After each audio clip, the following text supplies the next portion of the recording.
So students, now we have started after the singly reinforcement beam design. Now we have started the doubly reinforced beam sections, right?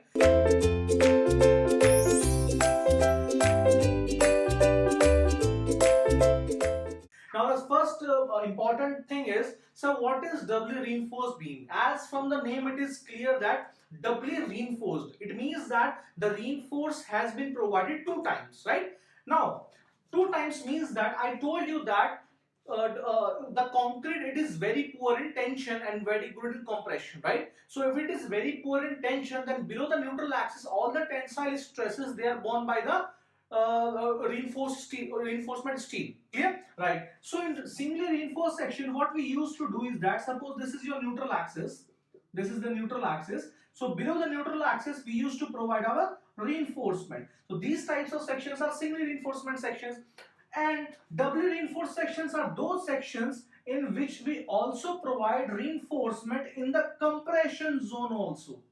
So this is important. So if you are providing reinforcement in the compression zone also, then these types of sections are known as the doubly reinforced sections. The question is, sir, okay, now we have understood what is doubly reinforced section, but the question is, sir, why there is even need for the doubly reinforced section? If our design was okay with singly reinforced, why there is a need of doubly reinforced section? Your question is very good. So the answer would be, for this question, why there is even need for the doubly reinforced section. The first, there are many you can say many points to counter this question. The first point is, if the moment, again I am repeating, if the moment which is acting on the beam, it is very high, because for example we also saw a few numericals in which factor moment was given, right? So factor moment has to be counted either with the has to be counted either by the concrete or by the steel, depending whether the section is under reinforced or over reinforced. But suppose that the section is, let us say it is under reinforced, but still the moment is so much high that it is not possible to for this reinforcement steel to counter that moment, then what will happen? The section will fail, right? But still we have to design a section. So what we do is that we provide the reinforcement in the compression zone also. So first point is, when bending moment or the factored moment is greater than moment of resistance, Now the question is, sir, even if the factored moment is very high, to counter the factored moment we can increase the number of bars. So what is the fun of providing doubly reinforced section? My answer is yes, you can increase the, you can say, the area of reinforcement, but suppose if there is restriction of area, then what will you do? Okay, because let us say that I have restricted you that the width of the beam should not be greater than 200 mm and the depth of the beam should not be greater than 450 mm. But you came out with the conclusion that the area of steel, it was so much high that it is not possible to accommodate this reinforcement in this section. Then what will you do? Ultimately you have to provide the reinforcement. Then what will you do? At that point of time, what we do is that to compensate the area of reinforcement, we provide the reinforcement in the compression zone also. So this is first point, that if your moment is very high and the area is restricted, right? You can say that number two, if area is restricted, if area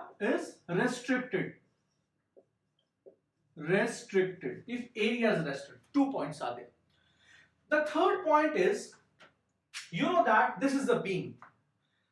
I have told you that above the neutral axis it will be in compression and below the neutral axis it will be in tension, right? I have told you all these things.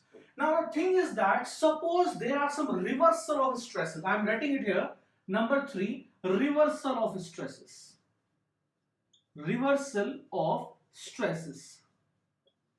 Now the question is, sir, what does this reversal of stresses means? Even when I was teaching you about the fatigue, when I taught you about the concrete and the reinforcement, I told you about fatigue. So fatigue, that is a reversal of stresses. First compression, then tension, first compression, then tension. Now the thing is that if this compressive zone, if this compressive zone in the singly reinforced beam, suppose by chance there is a probability that there can be some tension also.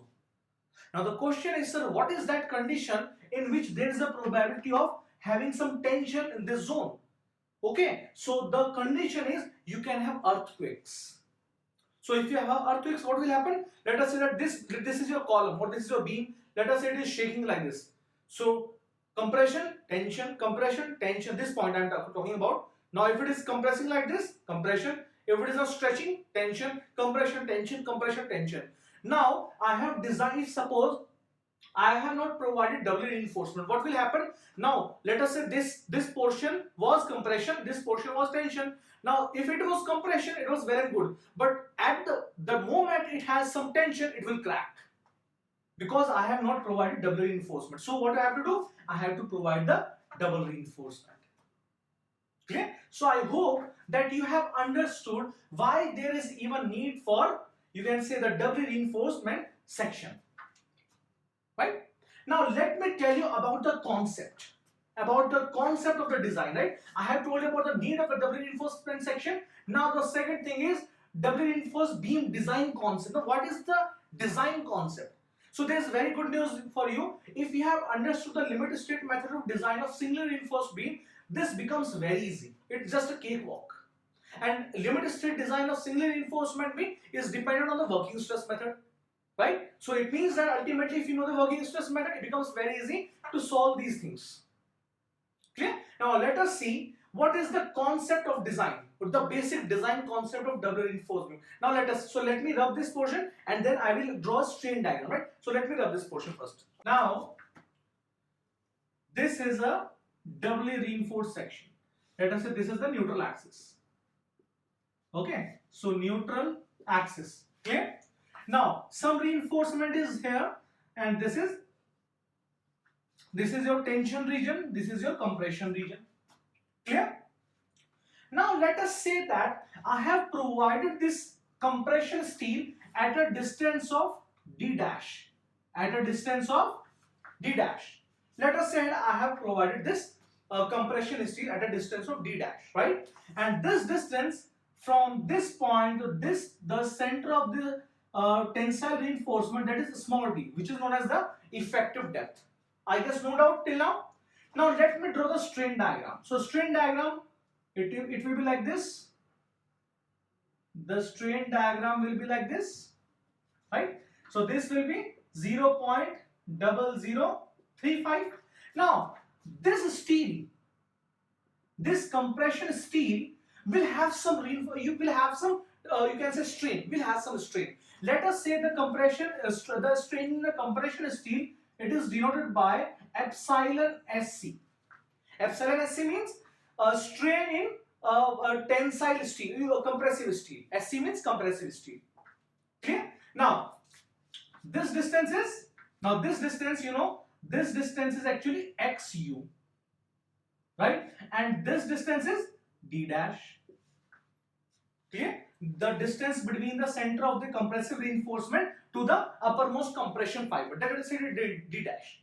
So if I compare this triangle, from the similarity of the triangles, I can say that XU divided by 0.0035, XU divided by 0.0035, XU divided by 0.0035, it will be equal to epsilon SC, XU divided by 0, it will be equal to this distance. This will be equal to XU minus D dash. XU minus D dash divided by the base, that is epsilon SC. I hope you have understood this. Now if I want to calculate the value of epsilon SC, so it will be equal to epsilon SC, it will be equal to, let me take 0.0035 here, 0.0035 here. Let me divide this expression by XU, it will be 1 minus D dash upon XU. Very, very, very important, this expression. In many times in GATE examinations, this expression directly or indirectly has been asked. So this expression is very important. I will also be solving one numerical in which you will you find that this expression has been asked many times. Even in recent GATE examinations also, this expression was asked. Right? So it is very important. That is, if you want to determine the strain in the compression steel, it will be equal to 0.0035. In bracket, you have 1 minus d dash upon xu.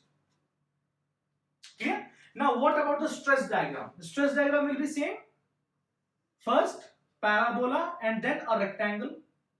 It is 0.446 FCK. Clear? But this at the point of this compression steel, so this compression steel will also, you can say, will also add something to the compression, because now the compression steel will also be taking some compression. You know that the material which is responsible for compression is concrete, right? But again, we have provided some steel also, and steel is also very good in compression as well as tension, right? So the total compression earlier we came out with C, the total compression just because of concrete. How much it was? The C was equals to 0.36 FCK into XU into B. Remember it? But here the total compression will be equal to C, the whole concrete, plus there will be some compression due to this steel, this compression steel also, that is equal to C dash. Clear? So the total compression CT, total compression, will be equal to this C and plus C dash. Clear? Now I hope that you have understood this concept, because in the next lecture, when I will be deriving the formula for double reinforced beam, this will be used. Right? Again I am repeating, because this is important, right? Now, when there was no compression steel, at that time, the whole compression was taken care by the concrete itself, and the total compression was equals to the compression of this parabola plus this compression of this rectangle, and we came out with the expression that total compression is equals to 0.36 FCK XU into B. Clear? But in this double reinforced beam, you have concrete as well as steel also. So steel will also be taking part in resisting some compression. You can say giving some compression, right? That compression, that is denoted by C dash. So the total compression now in double reinforced beam, it is 0.36 FCK XU into B plus C dash. Now how much is C dash? I will explain you in the next lecture. So I hope students, now you have understood that why double reinforcement beam or sections are provided actually, right? And what is the concept? So this is the concept of. So it will have some strain. It will be having some, you can say, compressive force also, right? So this is the concept of double reinforcement beam. So I hope that you have understood this. Now let us move to the next lecture and design a double reinforcement beam, and let us say derive some expressions also. Thank you.